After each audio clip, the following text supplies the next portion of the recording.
അടുത്തതായി ഭാരതീയ ജനതാ പാർട്ടിയുടെ നേരിൽ ഒരുക്കിയിട്ടുള്ള ഈ ആവേശജലമായ സ്വീകരണ പരിപാടിയുടെ ഉദ്ഘാടന ചടങ്ങാണ്. ഈ പ്രസ്തുത പരിപാടി ഉദ്ഘാടനം ചെയ്യുവാൻ എത്തിച്ചേർന്നിട്ടുള്ളത് ബിജെപിയുടെ ആരാധ്യനായ സംസ്ഥാന അധ്യക്ഷൻ ശ്രീ കെ സുരേന്ദ്രൻ അവർകളാണ്. ഇടത് വലത് മുന്നണികളുടെ പേടി സ്വപ്നം, വിദ്യാർത്ഥി പ്രസ്ഥാനമായ ABVPയുടെയും പൊതുപ്രവർത്തനം ആരംഭിച്ച് കരുത്തുറ്റ യുവജന സംഘടനയായ ഭാരതീയ യുവമോർച്ചയുടെ സംസ്ഥാന അധ്യക്ഷ പദവി അലങ്കരിച്ചുകൊണ്ടും ശക്തമായ സംഘടനാ സ്വാധീനം ഉറപ്പിച്ച് നമ്മുടെയെല്ലാം ആവേശമായി മാറിയ ആരാധ്യനായ BJPയുടെ സംസ്ഥാന അധ്യക്ഷൻ ശ്രീ കെ സുരേന്ദ്രൻ അവർകളെ ഉദ്ഘാടന കർമ്മം നിർവഹിക്കുവാൻ ക്ഷണിച്ചുകൊള്ളുന്നു. ഭാരത് മാതാ കി, ഭാരത് മാതാ കി, നരേന്ദ്ര മോദി ജി കി, നരേന്ദ്ര മോദി ജി കി. പാലക്കാട്ടെ പൗരാവലി ഇന്നിവിടെ സ്വീകരണം നൽകുന്ന നമ്മുടെ പ്രിയപ്പെട്ട കേന്ദ്രമന്ത്രിമാരായിട്ടുള്ള ശ്രീ സുരേഷ് ഗോപി അവറുകൾ, ശ്രീ ജോർജ് കുര്യൻ അവറുകൾ, മുൻ കേന്ദ്രമന്ത്രിയും മുൻ സംസ്ഥാന അധ്യക്ഷനുമായിട്ടുള്ള ശ്രീ വി മുരളീധരൻ അവറുകൾ,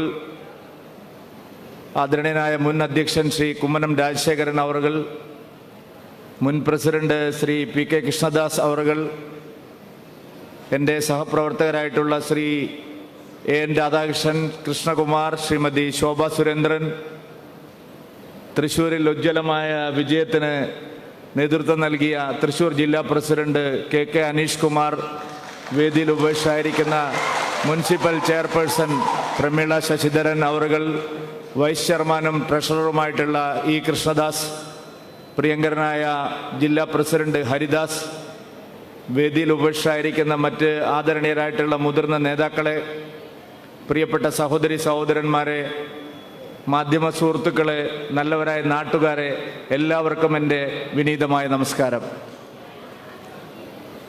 ഞാൻ എൻ്റെ പ്രസംഗത്തിൽ അധിക സമയം എടുക്കുന്നില്ല. കാരണം നമ്മളെല്ലാവരും ശ്രീ ജോർജ് കുര്യൻജിയുടെയും സുരേഷ് ഗോപിയുടെയും വാക്കുകൾ കേൾക്കാൻ വേണ്ടിയാണ് ഇവിടെ അധിക സമയമായി കാത്തിരിക്കുന്നത്. കേരളത്തിലെ ജനങ്ങൾ ഈ തെരഞ്ഞെടുപ്പിൽ ഒരു വലിയ സന്ദേശമാണ് നൽകിയിരിക്കുന്നത്. ശ്രീമാൻ സുരേഷ് ഗോപി അത്യുജ്വലമായിട്ടുള്ള ഭൂരിപക്ഷത്തോടുകൂടി തൃശ്ശൂരിൽ ജയിച്ചതും ദേശീയ ജനാധിപത്യ സഖ്യത്തിന് ജനങ്ങൾ ഏതാണ്ട് 20% പിന്തുണ നൽകിയതും ഒരു വലിയ മാറ്റത്തിൻ്റെ സന്ദേശമാണ് ജനങ്ങൾ നൽകിയത്. ഈ തെരഞ്ഞെടുപ്പിലെ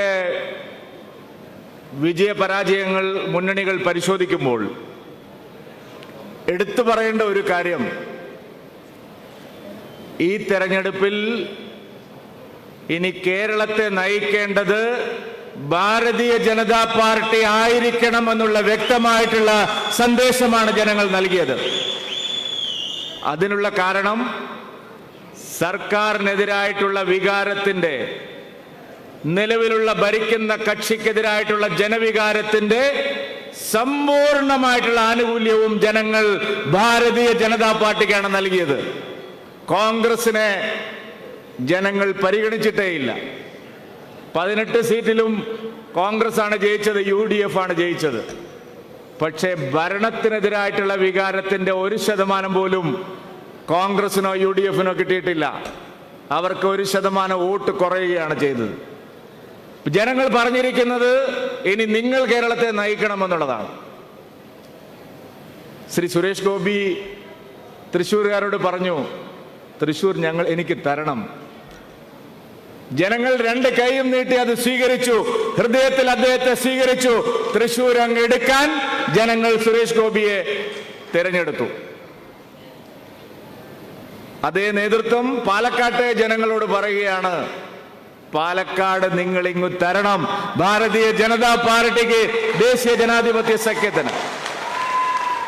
പാലക്കാടും ചേലക്കരയും കേരളത്തിലെ ജനങ്ങൾ ഭാരതീയ ജനതാ പാർട്ടിക്ക് തന്നാൽ 2026 കേരളത്തിന്റെ മുഖ്യമന്ത്രി ഭാരതീയ ജനതാ പാർട്ടിയിൽ നിന്നായിരിക്കും. 2026 കേരളത്തിൽ BJP മുഖ്യമന്ത്രി. ആളുകൾ വിചാരിക്കും എന്താണ് അങ്ങനെ പറയാൻ കാരണം? ഈ തെരഞ്ഞെടുപ്പിൽ കേരളത്തിൽ വലിയ ചർച്ചയാവാതെ പോയ ഒരു സംസ്ഥാനമുണ്ട്, ഒറീസ. ഒറീസയിൽ BJPയുടെ സർക്കാർ വന്നു, മുഖ്യമന്ത്രിയായി, വലിയ ഭൂരിപക്ഷം കിട്ടി. 2019 ഒറീസയിലെ ജനങ്ങൾ എത്ര ശതമാനം വോട്ട് നൽകിയാണ് ആ തെരഞ്ഞെടുപ്പിൽ BJPയെ വിജയിപ്പിച്ചതെന്ന് നിങ്ങൾ നോക്കിയാൽ മാത്രം മതി.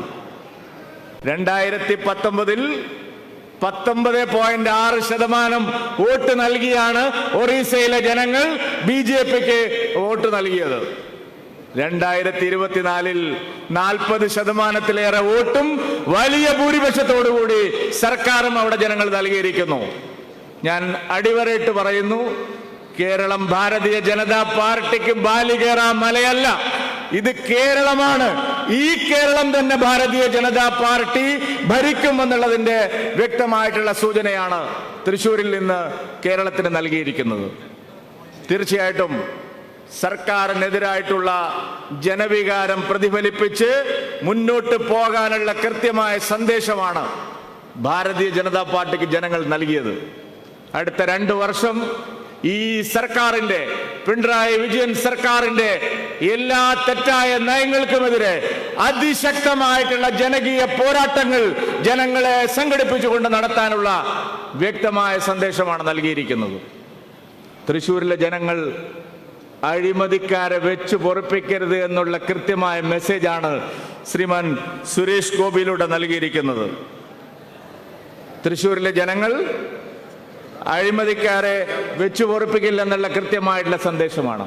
ഞങ്ങൾ കരുവന്നൂരിലും അതുപോലെ കൊള്ളയടിക്കപ്പെട്ട സഹകാരികളെ കൊള്ളയടിച്ച് തടിച്ചു കൊഴുത്തവർക്കുമെതിരായിട്ടുള്ള വലിയ സമരങ്ങൾ കേരളത്തിൽ നാം നടത്തി. തൃശ്ശൂരിൽ ആ സമരത്തിന് നേതൃത്വം നൽകിയത് നമ്മുടെ പ്രിയങ്കരനായ കേന്ദ്രമന്ത്രി ശ്രീ സുരേഷ് ഗോപിയാണ്. ജനങ്ങൾ വോട്ട് നൽകിയത് കരുവന്നൂർ ഉൾപ്പെടെയുള്ള അഴിമതിക്കാരെ, സാധാരണക്കാരന്റെ പണം കൊള്ളയടിച്ചവരെ കൽത്തുറങ്കിൽ അടയ്ക്കാനാണ്. അവരുടെ സ്വത്തുക്കൾ കണ്ടുകെട്ടി സാധാരണക്കാർക്ക് നൽകാനാണ്. അതിനാണ് ജനങ്ങൾ വോട്ട് നൽകിയിരിക്കുന്നത്. പ്രധാനമന്ത്രി തെരഞ്ഞെടുപ്പ് വേളയിലെല്ലാം പറഞ്ഞു, മോദിയുടെ ഗ്യാരണ്ടി എല്ലാ അഴിമതിക്കാരെയും കൽത്തുറങ്കിൽ അടയ്ക്കും, അഴിമതിക്കാർ കൊള്ള ചെയ്തുണ്ടാക്കിയ സമ്പത്ത് മുഴുവൻ തിരിച്ചെടുത്ത് പാവങ്ങൾക്ക് നൽകും. പ്രിയപ്പെട്ടവരെ, കരുവന്നൂരിൽ അതിന്റെ ആരംഭം കുറിച്ചിരിക്കുന്നു. കണ്ടുകെട്ടിയത് സാധാരണക്കാരന്റെ സ്വത്തല്ല, CPM ജില്ലാ സെക്രട്ടറിയുടെ കയ്യിലുള്ള സ്വത്താണ് ഏജൻസികൾ കണ്ടുകെട്ടിയിരിക്കുന്നത്. വ്യക്തമായ സൂചനയാണ്. എല്ലാ അഴിമതിക്കാരെയും നിയമത്തിന് മുമ്പിൽ കൊണ്ടുവരാനും അഴിമതിയിലൂടെ സമ്പാദിച്ച കോടാനുകോടി പാവപ്പെട്ടവർക്ക് തിരിച്ചു കൊടുക്കാനുമുള്ള വ്യക്തമായ സന്ദേശമാണ് ജനങ്ങൾ നൽകിയത്. ഭാരതീയ ജനതാ പാർട്ടി ഞങ്ങൾ ഒറ്റക്കെട്ടായി കേരളത്തിൽ നടക്കുന്ന എല്ലാ അഴിമതിക്കുമെതിരായി അതിശക്തമായ പ്രചാരണങ്ങളും പോരാട്ടങ്ങളും നിയമ നടപടികളുമായി മുന്നോട്ട് പോകും. അടുത്ത 2 വർഷം അഴിമതിക്കാർക്ക് ഉറക്കമില്ല രാത്രികളായിരിക്കുമെന്ന് പറയാൻ ഞാൻ ഈ അവസരം ഉപയോഗിക്കുകയാണ്. എല്ലാ അഴിമതിക്കാർക്കുമെതിരായിട്ടുള്ള സമരം അടുത്ത 2 വർഷം കേരളത്തിന്റെ ഗ്രാമങ്ങളിലും നഗരങ്ങളിലും അലയടിക്കും. ഭാരതീയ ജനതാ പാർട്ടി ഈ നാട്ടിലെ സാധാരണക്കാരന്റെ പ്രശ്നങ്ങൾ ഏറ്റെടുത്തുകൊണ്ട് മുന്നോട്ട് പോകണം എന്നുള്ള കൃത്യമായിട്ടുള്ള സന്ദേശമാണ് ജനങ്ങൾ നൽകിയത്. അതുകൊണ്ടാണ് മോദിജി നമ്മുടെ പ്രിയങ്കരനായിട്ടുള്ള ജോർജ് കുര്യൻജിയെ, ഭാരതീയ ജനതാ പാർട്ടിയുടെ ഒരു സാധാരണ പ്രവർത്തകനെ കേന്ദ്രത്തിൽ മന്ത്രിയായി അവരോധിച്ചിരിക്കുന്നത്. സാധാരണക്കാരുടെ പ്രശ്നങ്ങൾ ഏറ്റെടുത്ത് അവരെല്ലാം മുഖ്യധാരയിലേക്ക് കൊണ്ടുവരാനുള്ള പരിശ്രമത്തിനുള്ള പച്ചക്കൊടിയാണ്. ചാർജ് എടുത്ത ഉടനെ തന്നെ ജോർജ് കുര്യൻ സാധാരണക്കാരെ സഹായിക്കാൻ ആവശ്യമായിട്ടുള്ള പല കാര്യങ്ങൾക്കും തുടക്കം കുറിച്ചിരിക്കുന്നു. 2 വകുപ്പുകളും ശ്രീ സുരേഷ് ഗോപിക്ക് നൽകിയ പെട്രോളിയം മന്ത്രാലയമായാലും ടൂറിസം മന്ത്രാലയമായാലും കേരളത്തിലെ ജനങ്ങളെ ഏറ്റവും സ്വാധീനിക്കുന്ന 2 വകുപ്പുകളാണ്. ശ്രീ ജോർജ് കുര്യന് നൽകിയ ന്യൂനപക്ഷ ക്ഷേമമായാലും മൃഗസംരക്ഷണമായാലും കേരളത്തിലെ ജനങ്ങളെ സംബന്ധിച്ചിടത്തോളം കേരളത്തിൽ 50% വോട്ടുകൾ ന്യൂനപക്ഷ സമുദായത്തിൽ നിന്നുള്ളവരാണ്. കൃത്യമായിട്ടുള്ള സന്ദേശമാണ് കേരളത്തിലെ ജനങ്ങൾക്ക് മോദിജി നൽകിയിരിക്കുന്നത്. മതന്യൂനപക്ഷ വിഭാഗങ്ങളെയും അവരെയും മുഖവിലക്കെടുത്തുകൊണ്ട്, അവരെയും വിശ്വാസത്തിലെടുത്തുകൊണ്ട് കേരളത്തിൽ ഈ രണ്ട് മുന്നണികൾക്കുമെതിരായി, അവരുടെ തെറ്റായ നയങ്ങൾക്കെതിരായി, 7 പതിറ്റാണ്ട് കാലത്തെ അഴിമതി ഭരണത്തിനെതിരായി, വർഗീയ പ്രീണന നയത്തിനെതിരായിട്ടുള്ള ശക്തമായ സന്ദേശമാണ്. ഈ സർക്കാർ തെറ്റായ നടപടികൾ അനുവർത്തിച്ചതുകൊണ്ടാണ് CPIM തുരുമ്പെടുത്തു പോയി എന്ന് അവർ തന്നെ മേഖലാ യോഗങ്ങളിൽ റിപ്പോർട്ട് ചെയ്യേണ്ടി വരുന്നത്. അന്ധമായ വർഗീയതയ്ക്കെതിരായിട്ടുള്ള വിധിയെഴുത്താണ് ഈ തെരഞ്ഞെടുപ്പിൽ കേരളം കണ്ടത്. വർഗീയ ശക്തികളെ താലോലിക്കുന്നവർക്കുള്ള താക്കീതാണ് ഈ തെരഞ്ഞെടുപ്പിൽ കേരളം കണ്ടത്. ന്യൂനപക്ഷ വർഗീയതയെ അനവസരത്തിൽ അനാവശ്യമായി കൈയേച്ച് പ്രോത്സാഹിപ്പിച്ചവർക്കുള്ള തിരിച്ചടിയാണ് ഈ ലോക്സഭാ തെരഞ്ഞെടുപ്പിലെ ഫലം. പ്രിയപ്പെട്ടവരെ, ഭൂരിപക്ഷ സമുദായം ഒന്നിനും കൊള്ളാത്തവരാണ്. അവർക്ക് സംഘടിത ശക്തിയില്ല. അവർ വോട്ട് ബാങ്ക് അല്ല. അവരെ എന്ത് ചെയ്താലും കുഴപ്പമില്ല എന്നുള്ള UDFന്റെയും LDFന്റെയും നയങ്ങൾക്കുള്ള ശക്തമായ തിരിച്ചടിയാണ് ലോക്സഭാ തെരഞ്ഞെടുപ്പിലെ ഫലം. ഭൂരിപക്ഷ സമുദായത്തിലെ ഏതാണ്ട് 40% ആളുകൾ, പ്രിയപ്പെട്ടവരെ, ഇത്തവണ വോട്ട് ചെയ്തത് താമരയിലാണ് എന്നുള്ള കാര്യം നിങ്ങൾ മറക്കണ്ട. ഭൂരിപക്ഷ സമുദായത്തെ ആക്ഷേപിച്ചും അവഗണിച്ചും ആട്ടി ഓടിച്ചും നിങ്ങൾക്ക് മുന്നോട്ട് പോകാൻ കഴിയില്ല എന്നുള്ള കൃത്യമായ സന്ദേശമാണ് ലോക്സഭാ തെരഞ്ഞെടുപ്പ് നൽകുന്നത്. മറ്റൊരു സന്ദേശം കൂടി ലോക്സഭാ തെരഞ്ഞെടുപ്പ് നൽകുന്നുണ്ട്. കേരളത്തിലെ 2 ന്യൂനപക്ഷങ്ങളെയും ഒരുപോലെ കാണണം എന്നുള്ള കൃത്യമായ മെസ്സേജും ഈ ജനങ്ങൾ നൽകുന്നുണ്ട്. ഒരു ന്യൂനപക്ഷത്തിന് എല്ലാ അവകാശങ്ങളും അവരെന്ത് ചോദിച്ചാലും വാരിക്കോരി കൊടുക്കുക. ന്യൂനപക്ഷ അവകാശങ്ങൾ പോലും 80% ഒരു വിഭാഗത്തിനും 20% മറ്റൊരു വിഭാഗത്തിനും എന്നുള്ള വിവേചനപരമായ നിലപാട് കേരളത്തിൽ ചർച്ച ചെയ്യപ്പെട്ടിട്ടുണ്ട്. ഈ തെരഞ്ഞെടുപ്പിൽ ഒരു ന്യൂനപക്ഷത്തെ മാത്രം പ്രീണിപ്പിക്കുകയും അവരുടെ 30% വോട്ടിനെ മാത്രം അടിസ്ഥാനമാക്കി നയങ്ങൾ രൂപീകരിക്കുകയും ചെയ്യുന്ന 7 പതിറ്റാണ്ട് കാലത്തെ രാഷ്ട്രീയത്തിനുള്ള തിരിച്ചടി കൂടിയാണ് ഈ തെരഞ്ഞെടുപ്പിൽ ഉണ്ടായിട്ടുള്ള 20% NDAയുടെ വോട്ട്. ജനങ്ങളെ മതത്തിന്റെ അടിസ്ഥാനത്തിൽ വേർതിരിച്ച് കാണരുത്.